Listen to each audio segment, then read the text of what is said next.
Nous sommes heureux de vous savoir nombreux à suivre Moutetesi Télévision, la voix des minorités. Mesdames et messieurs, bienvenue dans cet essentiel de l'information. La hausse vertigineuse du prix des carburants est à la base de l'augmentation de prix des taxis motos en ville de Goma. Cette affirmation est celle de Kasereka Kalondero, président des taximens, qui a manifesté son inquiétude face à ces problèmes devant la presse de Goma ce mardi 27 juin 2023. Les détails dans ce reportage d'Edouard Semeli. Suivez. Un litre de carburant qui s'est vendu en 3 000 francs, aujourd'hui ça se négocie entre 3 500 et 4 000 francs congolais dans la ville de Goma. Cette hausse de prix a été mal digérée par les taximens qui ne savent plus comment se comporter devant leurs clients.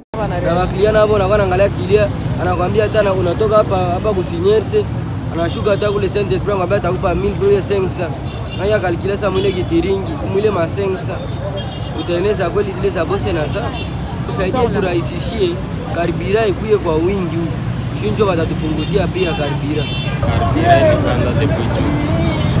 1 litre tulikuwa nauza mkroni kuna yuza 4 mpaka dakika na kustasisha panda ni vile tu ni bei. Face à cette situation, le président d'Ikotam, une association des taxis-motos, a montré son inquiétude en demandant au gouvernement de pouvoir chercher une solution palliative ensemble avec les opérateurs économiques. Bon, jusqu'à présent, on 1500 ou 2000 francs. Jour essence ilipanda, na sasa essence ilipanda. Wa motari sasa hii wanakuwa na korogana na wakilia. Sama anamwambia 1500 kile anasema anataka muiba. 1000 francs anataka muiba. Oh, sisi tunayo bei ya 500. Njoo kwa hiyo sawa motari wanafika ku biro wanasema tuwalie kwa wakubwa juu ya dosia karibira. Tunawaambia kama tutawaona. Na juu tunalomba kwa wakuu viongozi kuona kama banaweza ambia wale wa petrolier juu ya kushukisha bei ya karibira juu. Transport ndio inakuwa lazima sana mvile ya Goma. Sasa yenyewe kuna motari analomba ile 1500 wala 2000. Sur terrain, des spéculations se font déjà autour de cette énième hausse de prix des carburants dans la ville, car jusque-là, la raison n'a pas encore été révélée. Pendant ce temps, la population en paie les prix. Et puis, la population de la ville de Goma attire l'attention des autorités civiles et militaires sur les comportements des hommes se faisant passer pour les Wazalendo. Les cas de Mumbere Bwanapua, cadre du mouvement citoyen MNC, qui demande aux autorités compétentes de traquer toute personne porteuse d'armes dans la ville et commettre des dégâts sous les labels Wazalendo. Suivez Mumbere Bwanapua dans ses propos recueillis par votre rédaction. Nous allons revenir sur la signification de Wazalendo. C'est un mot swahili, Wazalendo qui signifie patriote. Les patriotes ne peuvent être encore à la base de l'insécurité. Il y a effectivement des criminels nés qui sont dans la ville, qui doivent être arrêtés, être condamnés, jugés et condamnés. Mais fort malheureusement, vous allez voir les criminels qui sont épargnés et pour essayer de dire que ce sont des Wazalendo. Les Wazalendo sont là, ils sont au front et les autres se préparent effectivement pour aller au front. Ils ne peuvent jamais faire des choses comme ça. C'est pourquoi nous sommes en train de demander au gouvernement de traquer effectivement des criminels qui se disent aujourd'hui, qui s'appellent des Wazalendo. Comme des personnes qui se disent être des Wazalendo, qui portent des armes. Les armes sont au front et non pas dans la ville. C'est pour cela que nous sommes en train de demander au gouvernement de dénicher, d'arrêter tous ces gens qui portent des armes à ville parce que les Wazalendo sont bien identifiés. Quelqu'un peut être aperçu dans la ville avec une arme, si du moins il porte sa carte de Wazalendo, on saura que c'est vraiment un Wazalendo. Mais quelqu'un qui est un criminel, il se dit être un Wazalendo à 0 heure. Est-ce que c'est ça la réalité? Non. Je pense que le gouvernement doit prendre des dispositions, lesquelles nous allons prendre une ligne de conduite pour essayer de dénicher et d'arrêter, juger et condamner tous ces criminels qui sont en train de mettre à mal la population de la ville de Goma. La question des Wazalendo devient un casse-tête dans la société. Plusieurs personnes, dans presque tous les coins de la ville de Goma, dénoncent les cas de tracasseries des personnes qu'ils identifient comme Wazalendo. En réponse à cette dénonciation, Ricky Paluku, porte-parole civil de Wazalendo, pense que plusieurs personnes non identifiées ont filtré les groupes de Wazalendo. Qui sont les Wazalendo? Quels sont les rôles des Wazalendo? Suivez les détails dans ces reportages. D'après Ricky Paluku, les Wazalendo ne sont pas un groupe de rebelles ou bandits pour rançonner et mettre l'insécurité dans la ville. Un Muzalendo a l'objectif d'accompagner le gouvernement dans la restauration du pays. Le commandant région a instruit désormais que chaque Muzalendo sera identifié, doit être identifié à travers la carte qu'il doit posséder. Tu te dis que tu es Muzalendo et tu n'as pas la carte d'identité, tu es arrêté à Goma. Parce que la place de Muzalendo n'est pas dans la ville, mais c'est sur la ligne de front où les Wazalendo se sont mobilisés pour combattre l'ennemi du M23 aux côtés de FARDC. Raison pour laquelle aussi, si vous dites que vous êtes Muzalendo, vous portez la tenue sans votre pansard et que vous dites je suis Muzalendo, on vous arrête parce que la place de la tenue n'est pas dans la ville. Si vous devez être dans la ville, c'est-à-dire on suppose que vous êtes en mission. Et chaque Muzalendo qui se dit je suis en mission dans la ville de Goma, il doit avoir une feuille de route. Et tu n'as pas une feuille de route et tu es arrêté. Et autre aspect, c'est que tu ne peux pas porter une arme en pleine ville et puis tu te dis je suis Muzalendo. Les Wazalendo ne sont pas des bandits, les Wazalendo ne sont pas des rançonneurs comme nous le voyons beaucoup commencent à s'appeler Wazalendo seulement parce qu'ils veulent rançonner les gens, ils veulent avoir la boisson à consommer. Ils disent moi aussi je suis Muzalendo. Ça nous sommes en train de dire non et cela doit cesser parce que les Wazalendo ce n'est pas un groupe de refuge pour le bandit et pour l'ennemi qui veut infiltrer les camps de Wazalendo pour détruire l'image de Wazalendo. Il appelle la population à dénoncer toute personne qui vient au nom de Wazalendo pour mettre l'insécurité dans la société. La participation de la population, c'est de dénoncer. Quelqu'un est dans un cabaret, il se dit je suis Muzalendo parce qu'il est en train de tracasser les gens, rançonner les gens. Il faut appeler les services de sécurité les plus proches. Il y a la police qui est là proche. Vous voyez les PME circulent dans la ville de Goma chaque jour. Vous voyez les PME, quelqu'un se dit je suis Muzalendo. Les PME l'arrêtent d'abord et puis les services vont devoir vérifier si réellement il est Muzalendo. Et s'il n'est pas Muzalendo, sa place c'est en prison. Rappelons que face à toutes les infiltrations de personnes non autrement identifiées dans les groupes de Wazalendo, le commandant région a récemment signifié que tous les Wazalendo seront identifiés à travers une carte. Les chefs du quartier Lac-Vert dénoncent les cambriolages en répétition enregistrés dans sa juridiction ces derniers temps. La nuit du lundi 26 à mardi 27 juin 2023, des bandits non autrement identifiés ont fait incursion dans la maison de Madame Kazigué et Génie sur avenue Bourora où ils ont emporté plusieurs biens de valeur, notamment télévision, téléphone, l'argent et bien d'autres comme indique le chef Dédé Simitima à Moutetesi Télévision. Suivez. Un autre cas de cambriolage au quartier Lac-Vert, cette nuit même, à partir de 0 heure, il y a beaucoup de balles qui ont été tirées par des hommes non inconnus, mais les sources m'informent que c'était des hommes en tenue militaire. Il y a eu beaucoup de balles qui ont été cryptées au niveau de l'avenue Nyarutsiru, où des ménages étaient la cible de cette nuit. Je suis en train de condamner toujours cet acte-là qu'on est en train de poser sur ma population au quartier Lac-Vert. On ne peut pas dépasser 2-3 nuits sans qu'il n'y ait pas un cas de vol dans les quartiers. La maison a été saccagée, les maisons ont été saccagées. On a emporté tout l'argent, les effets de la maison, jusqu'à ce que ils ont même eu à détruire toutes les portes et les fenêtres. Pendant que la population dit que quand même, on ne comprend pas ces derniers temps, ce qui se passe.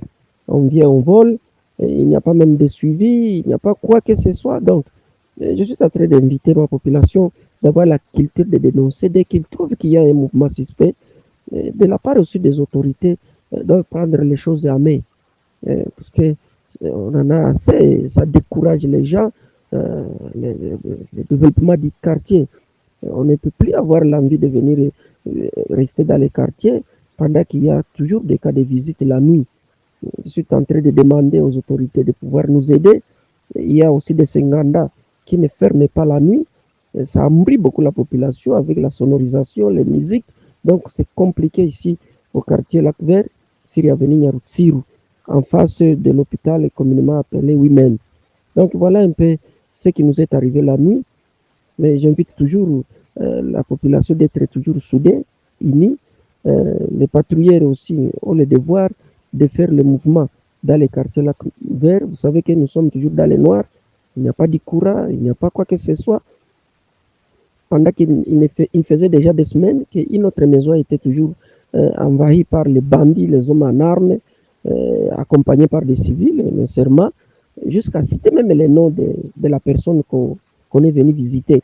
C'est-à-dire, ça doit être un réseau là qu'on doit quand même vouloir dénicher. C'est un réseau mafia qui est en train de voler ma population, de nous rendre encore pauvres. C'est ce qui a été demandé à tout le monde vraiment. Si le voisin est envahi, il faut quand même avoir la culture de s'élever, d'utiliser les sifflets, tout ce qui peut donner un son. Ça pourrait aussi nous aider pour voir comment ces gens ils viennent et après opération, ils montent dans les quartiers Mugunga. Donc, il faut avoir un œil regardant dans ces milieux-là, surtout les gens qui viennent de Mugunga, ils descendent au quartier Lac Vert. Ils ont une mission seulement, c'est déstabiliser la paix, inquiéter la population, voler leurs biens et les rendre encore pauvres. C'est ça la situation de cette nuit au quartier Lac Vert.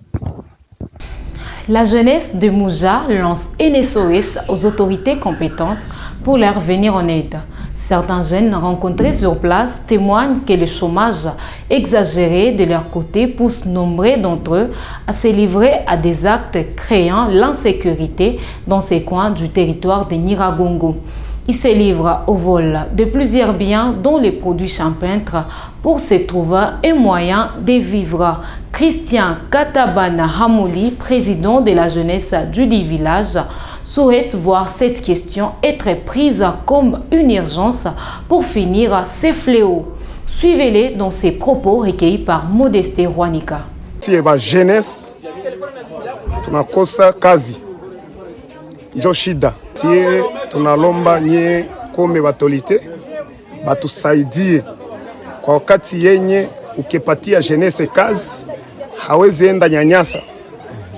Juu kwanza kenye jeunesse tuko nacho bako naenda mtu iko napanda bumaharagi bwake juu ya kukosa kazi ya ba jeunesse, unakutana kesho busubuhi ile maharagi yeshaenda muti hatukwake tena na muti bako na beba banaenda naye ni kukosa ni ba jeunesse ba kunyumba juu banakosa occupation. Les chefs d'antenne de la CENI Butembo confirment la disponibilité du bureau de réception des candidatures dans cette circonscription électorale. Dans une interview avec notre permanent dans la zone, Georgette Kibendeloa dit attendre les candidats aux élections de décembre 2023 prochain ou leur mandataire pour les retraits de formulaires dans ce processus qui durera 20 jours. Suivez-les dans ces propos recueillis par Mwana Mupenzi Manzekele. On va commencer avec le bureau de réception des candidatures. C'est pour toutes les étendues de la République qu'on a commencé à date de ce jour. Et nous sommes là, nous attendons les mandataires des partis politiques ou regroupements politiques, ou soit des candidats indépendants s'il y en aura, qu'ils viennent d'abord retirer les formulaires. Nous avons ici des formulaires qui vont les aider à constituer le dossier.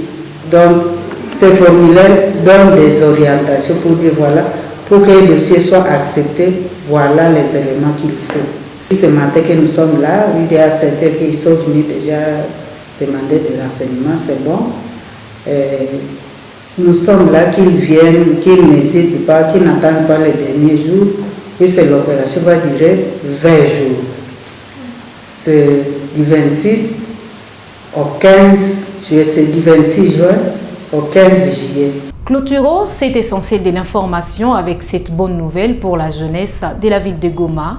Le stade Le Volcan sera bientôt réhabilité.